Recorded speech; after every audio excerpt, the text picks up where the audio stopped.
Bonjour les amis, et bien voilà, 9e journée de confinement. Ça fait 9 jours que Paris, mes balades dans les rues de Paris, n'existent plus que dans mes rêves et dans mon imaginaire. Mais bon, rien ne nous empêche de faire cette petite balade virtuelle.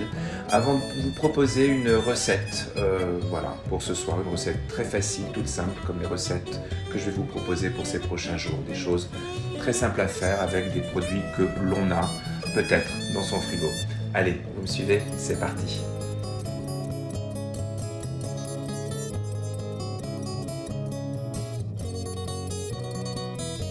Avant la période de confinement, évidemment, comme beaucoup de gens, j'ai fait quelques réserves, quelques courses, mais tout à fait raisonnablement, hein. Je n'ai pas dévalisé les magasins, mais j'ai acheté un petit peu de viande et notamment j'avais acheté un rôti de porc chez mon boucher que j'ai congelé, que j'ai décongelé ce matin et aujourd'hui je vous propose une recette bien gourmande et vraiment très facile à faire. Un rôti de porc en cocotte au four avec une sauce au sirop d'érable, au miel et au curry. Allez, je vous montre les ingrédients et on se met en cuisine. On va donc avoir besoin d'une belle pièce de viande. Moi j'ai ici un beau rôti de porc, mais vous pourriez utiliser voilà, plein d'autres choses, du veau, de la dinde, voilà, ce que vous avez. Donc c'est vrai qu'avec le porc, comme il y a une sauce un petit peu douce amère, ça se marie très bien. Donc un beau rôti, je vais prendre 2 oignons, je vais avoir besoin d'origan, de paprika, de curry, du sirop d'érable. Si vous n'en avez pas, vous pouvez prendre uniquement du miel. Moi, je vais faire un mélange des deux. Du bouillon. De nouveau, je n'ai pas de bouillon maison, donc je vais utiliser un cube de bouillon industriel. De la moutarde à l'ancienne, de la moutarde de Dijon normale. Là également, vous prenez ce que vous avez dans votre frigo. Si vous n'avez que de la moutarde normale, ça fera très bien l'affaire. Et finalement, un petit peu de sauce soja qui peut être remplacée par du sel. Première étape, la plus désagréable pour pleurer toutes les larmes de votre corps, on va émincer 2 beaux oignons.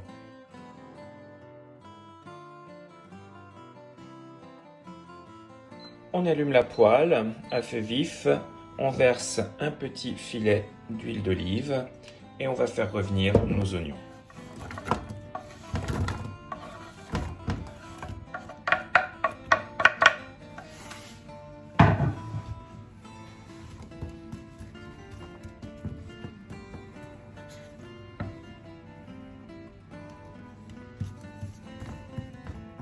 On ne va pas les faire caraméliser, on veut simplement les faire blondir un petit peu dans la poêle. Voilà, ils sont prêts, on peut éteindre le feu et réserver. On va maintenant préparer environ 30 centilitres de bouillon.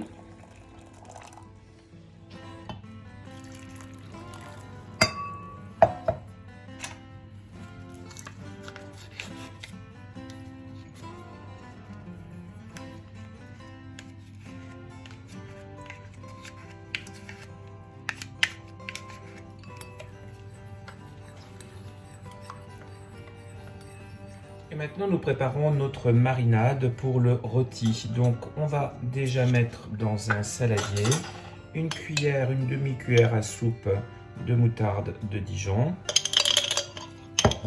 la même quantité de moutarde à l'ancienne,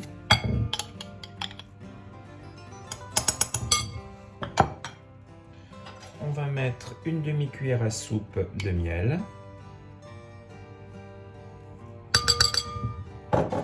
et 2 cuillères à soupe de sirop d'érable.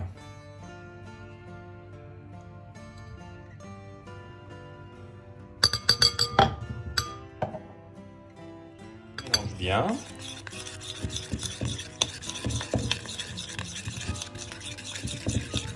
Et on ajoute un tout petit peu de sauce soja.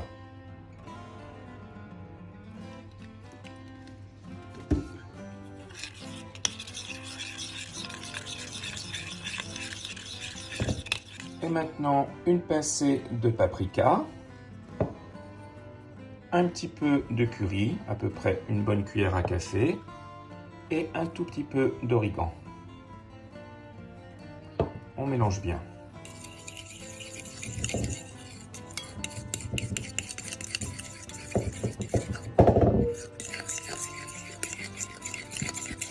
prépare une cocotte qui peut aller au four. Faites attention à votre poignée. Si c'est une poignée en phénolique, vous ne pouvez pas mettre au-delà de 200 degrés. Mais nous, on va cuire à 180, donc c'est bon.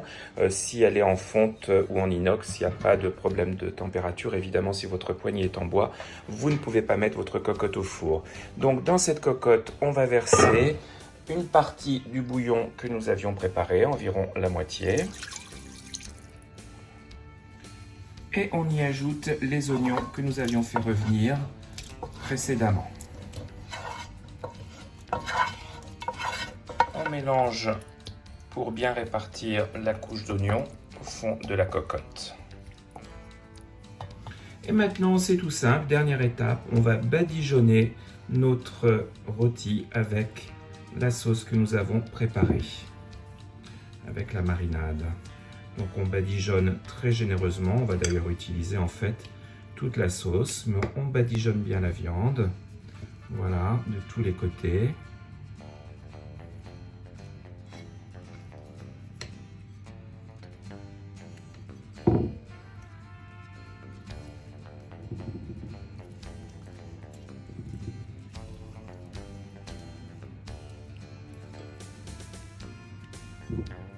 La viande est prête, il suffit maintenant de prendre votre morceau et de le déposer au fond de votre cocotte.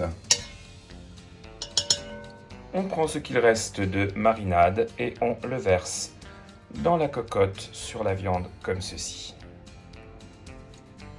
On préchauffe notre four à 180 degrés.